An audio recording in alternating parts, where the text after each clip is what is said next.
qui tous les jours nous emmène à la découverte des plumes et des pinceaux, à la croisée de ces plumes et des pinceaux sur les terres d'artistes. Et aujourd'hui, vous avez choisi, Vanessa, la Drôme. C'est beau, la Drôme. C'est magnifique. Vous connaissez un petit peu ? Un petit peu, oui. Alors, on va aller au sud de Montélimar. On va aller dans un endroit que vous allez quand même le deviner. On part sur les pas d'une femme qui a marqué son siècle, le XVIIe siècle.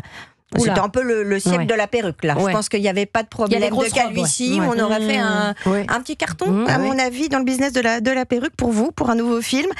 Cette femme, c'est une artiste, c'est une écrivaine, et sa marque de fabrique, ce sont les lettres. Écrivaine. Je vous emmène à Grignan. Est-ce que ça vous dit quelque chose, Grignan? C'est lui, Marquise de Sévigné. Et ben voilà, exactement, Grignan, qui accueille c'est formidable, je rêve le d'aller lire festival des de la lettres correspondance. Et ben voilà.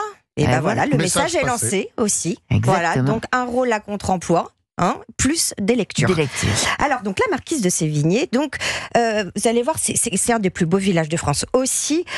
Moi, j'adore ce petit coin, évidemment, parce que vous avez cette chaleur l'été, les cigales, le soleil, un peu de Mistral aussi de temps en temps, pour se rafraîchir. Alors, et doublement du vent, parce que là, les gens disent que ce château, qui est en haut, justement, de ce petit Mont Saint-Michel de la Drôme, comme on l'appelle, a vu ses fenêtres maintes fois éclaté, explosé sous le Mistral. Avec le Mistral, on est en plein dans le couloir du Mistral. Là, c'est le couloir, je revois tout à fait. Voilà. Mais pourquoi je vous parle de château ? Il est hyper intéressant parce que finalement, sans ce château, il n'y aurait pas eu de lettres. Alors pourquoi ? Parce que un certain François de Castellano, d'Ornano, de Monteil, de Grignan, il a fallu que je répète. Et bien sans lui, il n'y aurait pas eu ces lettres. Pourquoi ? Parce qu'il a épousé la fille de la marquise de Sévigné. Et donc la fille va s'installer dans le château. Et c'est comme ça qu'il va y avoir une correspondance entre elles deux.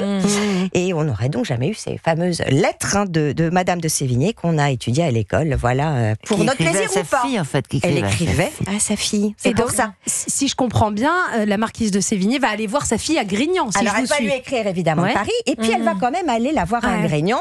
Elle va y séjourner 2-3 fois, donc des longs séjours. Et vous vous en doutez, elle va écrire aussi. Donc à Grignan, elle était très inspirée dans sa chambre, dans son cabinet. Elle dominait donc la vallée à perte de vue.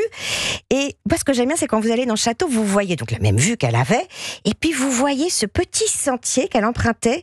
Et c'était un petit sentier qui l'emmenait vers la grotte de la Roche-Courbière.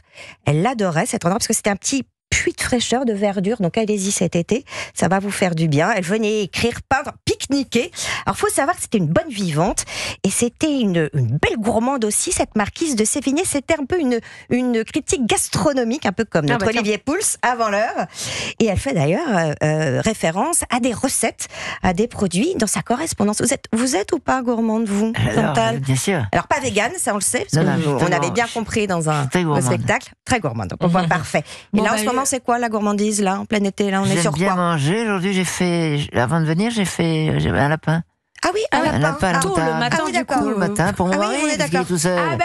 Vous lui préparez un lapin tôt le matin. Vous avez la réponse de pourquoi ça dure 50 ans aussi. Faire un lapin à 8h du matin, la magie. Alors moi, j'ai justement une adresse. Ah voilà, alors, c'est ça. Bon, on voudrait une adresse. Pas pour déguster donc du lapin, mais de très belles choses, parce que il y a Glenviel qui est à la tête de Top Chef. De Top Chef, exactement, qui est à la tête de ses cuisines dans ce restaurant étoilé des maisons du clerc de la Plume. Et il y a aussi, donc, dans cet hôtel, en fait, 2 grosses maisons dans lesquelles vous pouvez loger. C'est une très belle adresse, qui a quand même un petit coût, mais il y a aussi un petit bistrot fort sympathique. Voilà, avec des petits fruits de saison, des petits légumes de saison. C'est au pied du château. Vous allez voir, c'est magnifique. Allez à Grignan. Belle balade comme ça. Belle balade, on y va ensemble ou pas ?